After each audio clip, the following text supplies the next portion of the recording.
Bagaimana pemberian pupuk dengan teknologi NASA-nya? Ya, di awal tanam di bulan pertama ini kita berikan dengan Super NASA 25 gram per tanaman. Ya, ini di awal tanam ya, di awal tanam. Bisa juga ditambahkan dengan granul ya, atau granul. Kita menggunakan granul Organindo 300 gram per tanaman di bulan pertama.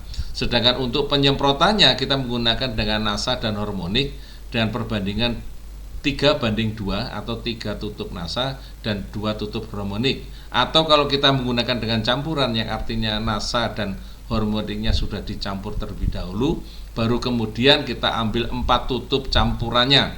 Ya, ini bisa kita semprotkan setiap 7 sampai 10 hari sekali. Kemudian di bulan kedua kita semprotkan lagi. Nah, bulan ketiga kita bisa ganti ya, kita bisa ganti itu yang Super NASA kita gunakan lagi dengan menggunakan power nutrisi sudah cukup ya. Kita menggunakan power nutrisi sudah cukup ya di bulan yang ketiga dengan 25 gram, atau kita bisa semprotkan dengan free top kalau mesti kita memiliki free top 2 gram per liter air di bulan ketiga ya, itu kita semprotkan ya. Kemudian NASA dan hormonnya bisa kita tambah ataupun bisa kita sedikit panjangkan harinya ya, menjadi 15 hari sekali. Dosisnya bisa kita tambahkan menjadi 5 tutup per tangkinya 15 hari sekali.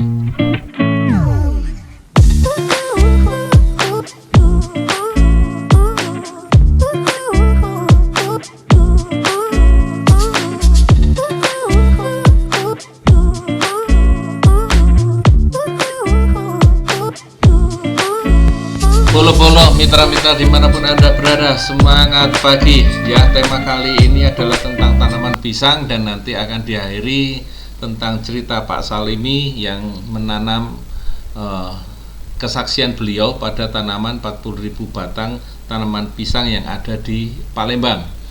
Nah, sahabat-sahabat mitra-mitra aku dimanapun Anda berada, ada beberapa ketentuan yang perlu kita ketahui, yaitu tentang syarat tumbuh tanaman pisang, yaitu adalah iklim, di mana iklim yang dibutuhkan adalah tropis, basah, lembab, dan panas. Ini sangat mendukung tanaman pisang ya, tetapi masih bisa hidup di daerah yang subtropis. Jadi namanya pisang ini adalah tanaman surga ya, karena banyak pada daerah-daerah yang tropis, lebih banyak di tanaman kondisi tropis atau di daerah-daerah yang tropis. Dan pada kondisi air, pisang masih tetap tumbuh karena air disuplai dari batangnya yang berair, tetapi produksinya tentu saja tidak seperti yang kita harapkan. Kemudian angin kecepatannya tidak terlalu tinggi. Angin kumbang dapat merusak daun dan mempengaruhi pertumbuhan tanaman. Curah hujan yang normal dan optimal adalah sekitar 1.500-an sampai sekitar 3.800-an dengan 2 bulan kering ya, atau sekitar bulan basahnya agak sedikit tinggi. Kalau kita lihat per bulan adalah 10 mm per bulan ya, 100 mm per bulan. Variasi curah hujan diiringi dengan ketinggian air tanah agar tidak tergenang, karena tanaman pisang tidak suka dengan air yang menggenang ya. Jadi dia bisa menyebabkan tanaman pisang ini busuk. Kemudian media tanamnya yaitu tanah yang kaya dengan humus ya, dan mengandung kapur atau tanah yang berat ya. Kemudian tanaman ini cukup rakus makan atau pupuknya cukup banyak, dan sebaiknya diberikan daerah tanah yang agak berhumus, dan di tanah yang berhumus dengan pemupukan yang rutin tentu saja ya, karena tanaman ini adalah tanaman yang kategorinya adalah rakus ya, ataupun suka dengan pupuk.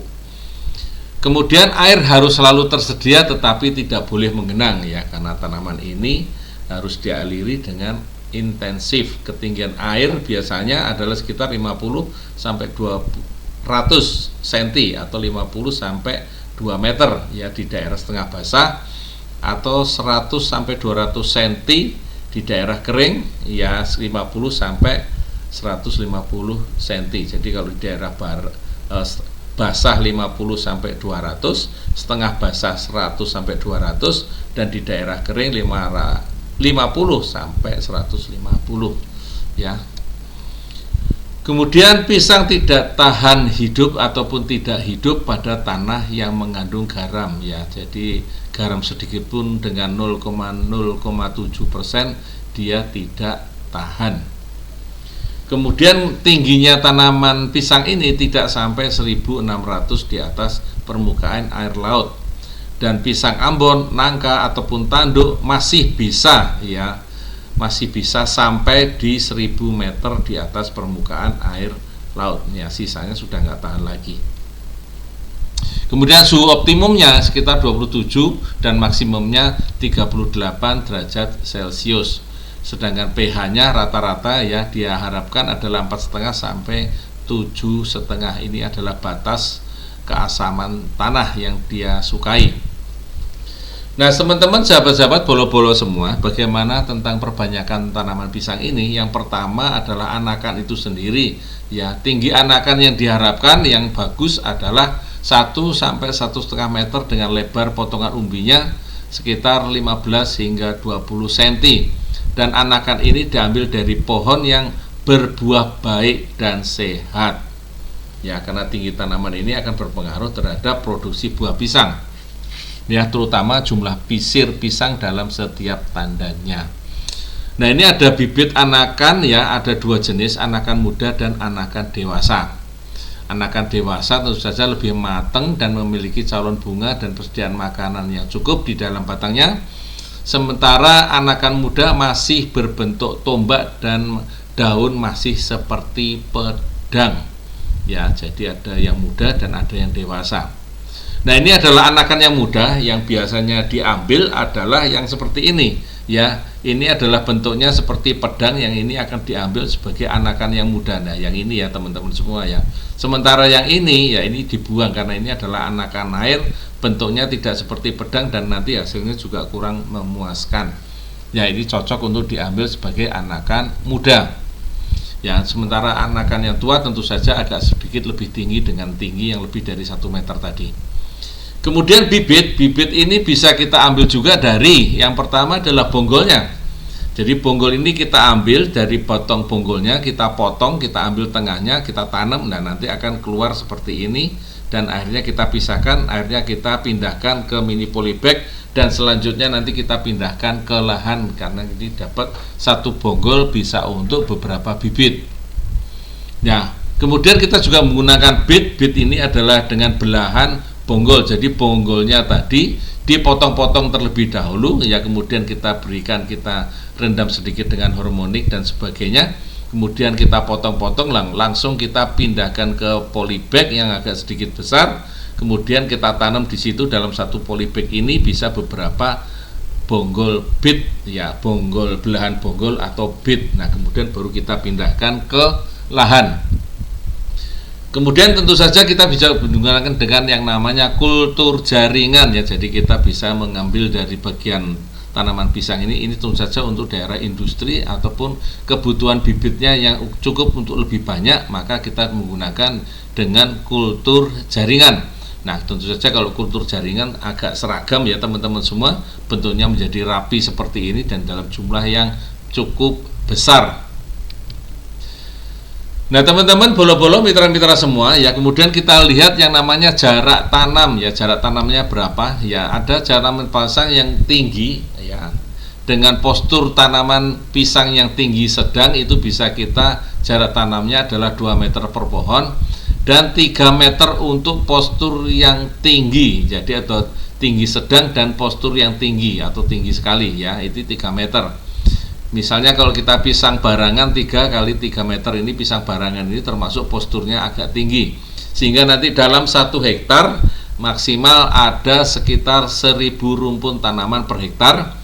Dan setiap jaraknya, setiap 50 meter kita bikin parit saluran drainase sedalam 1 meter. Ini supaya nanti pada saat musim hujan ataupun lagi musim banyak air tidak tergenang. Harapannya adalah seperti itu, adanya saluran drainase setiap 50 meter. Nah, ini adalah jarak-jarak tanam tadi seperti ini, bisa sekitar untuk bujur sangkar 3 kali 3 atau mungkin mata 5 dengan 3 meter dan 2 meter seperti itu, teman-teman semua. Ini tergantung dari kesukaan masing-masing pekebun, seperti itu. Jadi arah utara selatannya adalah seperti ini, matahari terbit dari ujung timur di sana, jadi arahnya seperti itu, teman-teman semua. Ya, ini adalah jarak yang 2x1 ya untuk tanaman-tanaman yang batangnya agak rendah. Jadi kita batang mata 3 atau mungkin mata 5 seperti ini. Nah, bolo-bolo sahabat-sahabat semua, untuk penanamannya seperti biasanya kita buat lubang semakin besar sebenarnya semakin bagus ya. Jangan lupa diberikan dengan dolomit, kalaupun ada nanti memberikan dengan kompos ataupun pupuk kandang silakan ya, taburi juga dengan glio untuk anti jamurnya ya. Kita diamkan dulu kurang lebih sekitar 1-2 minggu, baru kemudian kita tanam pisangnya, kita tutup sedemikian rupa ya, seperti ini ya. Jangan lupa polybagnya dibuang ya, karena ini akan nanti mengganggu perkembangan akar yang berikutnya.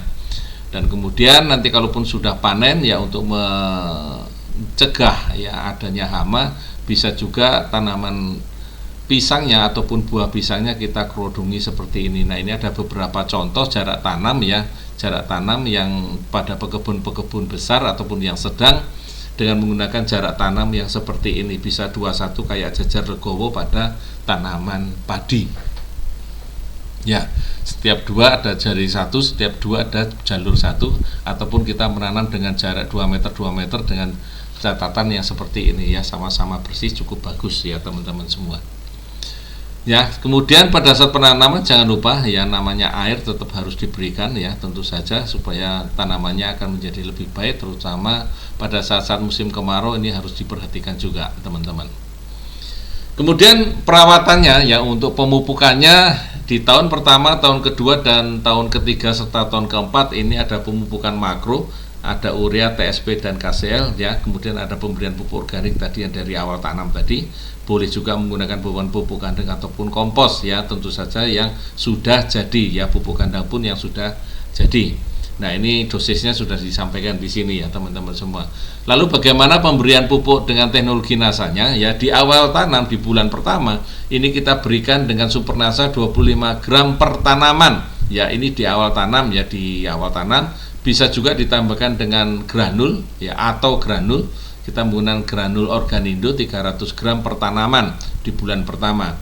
Sedangkan untuk penyemprotannya kita menggunakan dengan Nasa dan hormonik dengan perbandingan 3:2 atau 3 tutup Nasa dan 2 tutup hormonik. Atau kalau kita menggunakan dengan campuran yang artinya Nasa dan hormoniknya sudah dicampur terlebih dahulu, baru kemudian kita ambil 4 tutup campurannya ya. Ini bisa kita semprotkan setiap 7-10 hari sekali. Kemudian di bulan kedua kita semprotkan lagi. Nah, bulan ketiga kita bisa ganti ya, kita bisa ganti itu yang Super Nasa kita gunakan lagi dengan menggunakan Power Nutrisi sudah cukup ya. Kita menggunakan Power Nutrisi sudah cukup ya di bulan yang ketiga dengan 25 gram, atau kita bisa semprotkan dengan Free Top kalau masih kita memiliki Free Top 2 gram per liter air di bulan ketiga ya, itu kita semprotkan ya. Kemudian Nasa dan hormonnya bisa kita tambah ataupun bisa kita sedikit panjangkan harinya ya, menjadi 15 hari sekali. Dosisnya bisa kita tambahkan menjadi 5 tutup per tangkinya 15 hari sekali. Nah teman-teman bolo-bolo semua, ini ada beberapa gejala kekurangan unsur hara ataupun pupuk. Yang pertama karena nitrogennya kurang, yang kedua karena K-nya kurang, yang ketiga adalah B-nya kurang karena ini warnanya juga ada sedikit pucat dan daunnya agak sedikit keriting hitam ya. Kemudian kurangan P, yaitu garis-garis ada warna hitam seperti ini. Ada MG ya, gaulnya kaku. Kemudian ada kekurangan FE, ada warna hijau, hijaunya pekat tetapi juga ada warna kuningnya. Kemudian kekurangan S, warnanya adalah seperti ini ya, warnanya ada pucat. Kemudian kekurangan CU, warnanya hijaunya cukup pekat ya. Ini adalah beberapa gejala-gejala kekurangan unsur hara. Jadi Bapak Ibu sekalian, tentu saja perawatan tanaman ini ya memperhatikan dengan tanda-tanda kekurangan dari pupuknya, kekurangan seperti apa. Nah, namun kalau sudah pemberian pupuk makro dan pemupukan dengan teknologi Nasa nanti sudah cukup, tentu saja hasilnya sudah cukup untuk memuaskan. Kemudian untuk jenis-jenis pisang ini umurnya panen berbagai macam hari ya, ataupun berbeda-beda harinya pada saat panen.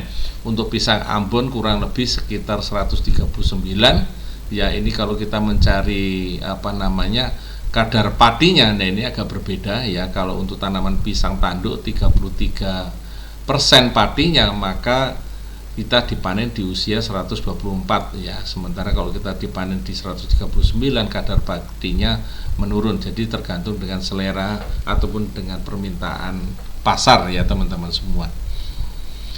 Sahabat-sahabat, mitra-mitra tani dimanapun Anda berada ya, untuk pengairan, sekali lagi untuk pengairan hampir semua tanaman sangat membutuhkan air ya. Jadi ini kendala-kendala air bisa kita lakukan dengan cara irigasi tetes, yaitu dengan cara seperti ini ya, diteteskan setiap menit. Ini ada mesinnya yang bisa dilalukan ataupun dilewatkan, dan nanti setiap berapa jam ataupun berapa menit sekali kita bisa teteskan sesuai dengan aturan ataupun dengan sesuai dengan timer yang sudah kita siapkan ya.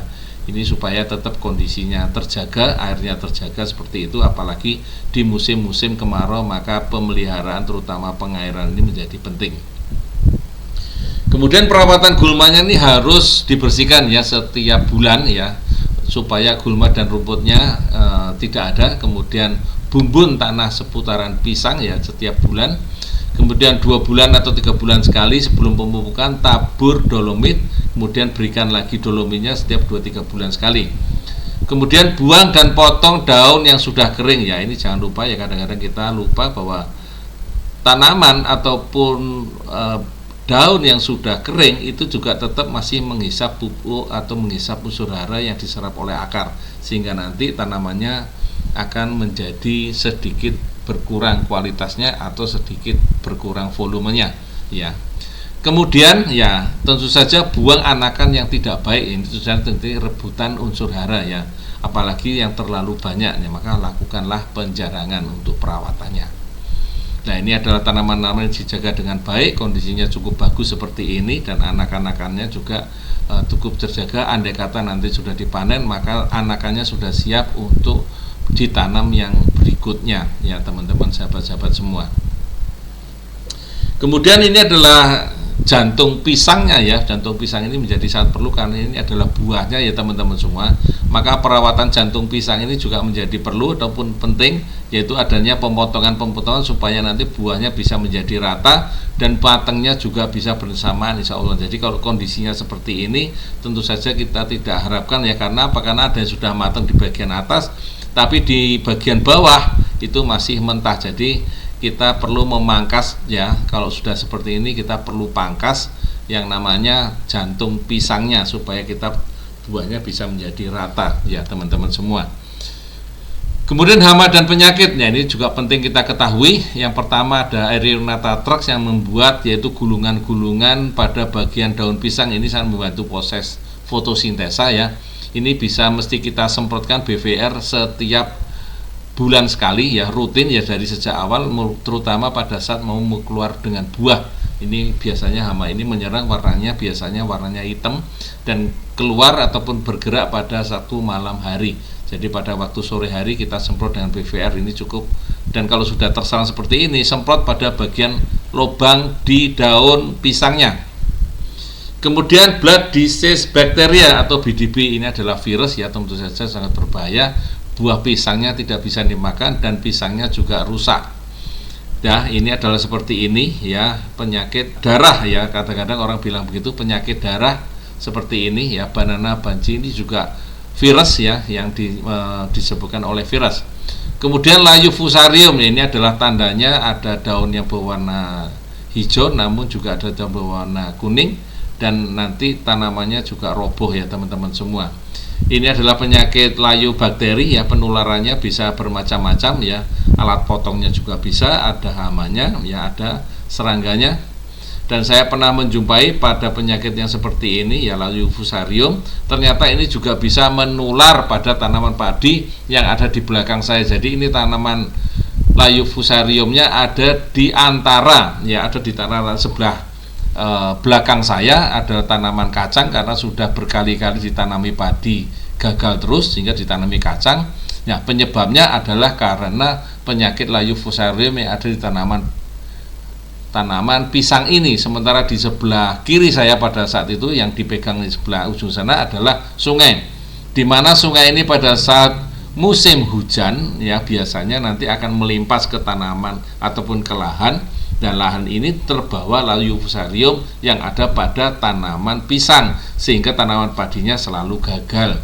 Oleh karena itu perlu diperhatikan pada perpindahan layu fusarium ini bisa berpindah kepada tanaman padi kita ya. Jadi perlu dibasmi, perlu dipotong, dan perlu kita selamatkan tanaman padi kita di belakang dan tanaman-tanaman pisang yang masih sehat ya, terutama tanaman yang kita pelihara. Dan ini adalah tanaman yang tidak dipotong ya dari sejak awal, adalah ya ini pemotongan ini perlu kita lakukan pemotongan ya. Kita lakukan pemotongan supaya tidak terjadi buah yang ada besar dan juga ada buah yang kecil dari sejak awal ya. Tentu saja buah ini kita lakukan pemotongan seperti itu ya teman-teman. Artinya pemangkasan buah supaya buahnya menjadi rata. Kemudian ada beberapa teknik lagi, yaitu melubangi pohon pisang atau anja. Ya, ini saya tidak pernah melakukan, tetapi hanya melihat dari beberapa YouTube yang bisa melakukan melubangi tanaman pisang ini supaya pisangnya menjadi lebih banyak ya. Kemudian nanti matangnya juga ukurannya bisa menjadi lebih besar. Kemudian ada juga yang menanam dengan menanam pisang metode terbalik ya. Ini saya juga belum pernah tahu dan kita baru tahu di beberapa tempat. Ternyata hasilnya juga cukup bagus ya, cuman dengan menggunakan menanam pisang dengan metode terbaik. Jadi untuk tambah wawasan aja ya buat teman-teman ya, mitra-mitra ya. Nah, ini adalah pisang yang dibalik dengan tanamannya seperti itu. Nah, ini adalah hasilnya seperti ini ya teman-teman semua. Mudah-mudahan buahnya yang nggak terbalik ya teman-teman semua. Nah teman-teman bolo-bolo semua, ini adalah cerita dari Pak Salimi yang menggunakan dengan teknologi NASA pada tanaman pisang, yaitu di Palembang, yaitu sekitar 40.000 batang pisang menggunakan dengan Super NASA, Power ya, Poisonasa Harmonic, juga dengan Glio. Nah ini adalah lahan yang menggunakan ini ya, sayang sekali produknya tidak disampaikan di sini ya. Ini adalah sudah menggunakan dengan Super NASA dan Power serta Poisonasa dan Hormon. Nah ini buahnya diplastikin supaya anti hama ya, supaya tetap cantik ya dan sebagainya. Di sini ya penanamannya adalah seperti itu, dikerodongi semua teman-teman ya, supaya hamanya tidak menyerang pada tanaman pisangnya ataupun buah pisangnya. Nah ini dikerodongi semua seperti ini ya teman-teman semua. Nah ini adalah buahnya cukup cakep-cakep semua, rata, dan buahnya segar ya, sepertinya seperti itu. Dan buahnya di atas 1, 2, 3, 4, 5, 6, 7, kayaknya lebih dari 10 sisir ya. Biasanya penggunaan NASA ini rata-rata pernah kita ketahui rata-rata dalam satu tandan itu lebih dari 10 sisir. Jadi cukup lumayan ya menambah volume ataupun produksi daripada pisang. Nah ini adalah pisang yang sudah ditanam di industri tadi bersama Pak Salimi ya. Ini adalah pisangnya setelah dikupas, dibersihkan seperti ini, dikasih label ya, kemudian dikemas. Nah seperti ini, dikemas dalam dus-dus ya, seperti ini. Nah teman-teman semua melalui pabrik dikemas sedemikian rupa ya. Ini Pak Salimi yang mengawal dari sejak awal tanaman pisangnya ya. Ini masuk di dalam AC ya Pak ya sepertinya, kemudian dikirim ke berbagai daerah ya, di daerahmu, karena ini ada di daerah, posisinya adalah di daerah Palembang. Nah teman-teman, sahabat-sahabat, mitra-mitra ya, kenapa pisang itu bisa pecah? Yang pertama adalah efek suplai air yang tidak teratur atau berlebihan. Jadi kalau suplai airnya tidak teratur, maka menyebabkan pisang bisa pecah. Kemudian apalagi yang menyebabkan pisang bisa pecah? Yang kedua adalah efek daripada zat pengatur tumbuh ataupun hormon yang terlalu berlebihan ya. Ini bisa menyebabkan pisang juga bisa pecah. Nah, yang bisa pecah lagi adalah efek nitrogen yang berlebih ya, atau penggunaan urea ataupun seta, atau yang mengandung NPK ya, atau yang mengandung nitrogen ini terlalu banyak ataupun berlebih sehingga menyebabkan pisang pecah. Lalu apa teman-teman semua, mitra-mitra, yang menjadi kelebihan kita dengan menggunakan teknologi NASA? Yang pertama jelas meningkatkan produksi. Yang kedua meningkatkan kualitas buah, yaitu ukurannya, warnanya, teksturnya, rasanya, dan aroma pisangnya cukup keluar ya. Kemudian kemasakan pisang bisa secara alami dan hampir bersamaan. Dan yang berikutnya adalah daya simpan pisang menjadi lebih lama atau tahan lama. Nah teman-teman semua, mitra-mitra semua, demikian tadi cerita kita pisang ya, bercocok tanam pisang ya. Mudah-mudahan ini bisa memberikan inspirasi, bisa memberikan manfaat teman-teman semua yang bercocok tanam dengan pisang ya. Sekali lagi terima kasih telah menonton video ini, mudah-mudahan manfaat. Kita akan ketemu lagi di tema-tema yang berikutnya ya. Wassalamualaikum warahmatullahi wabarakatuh. Semangat pagi.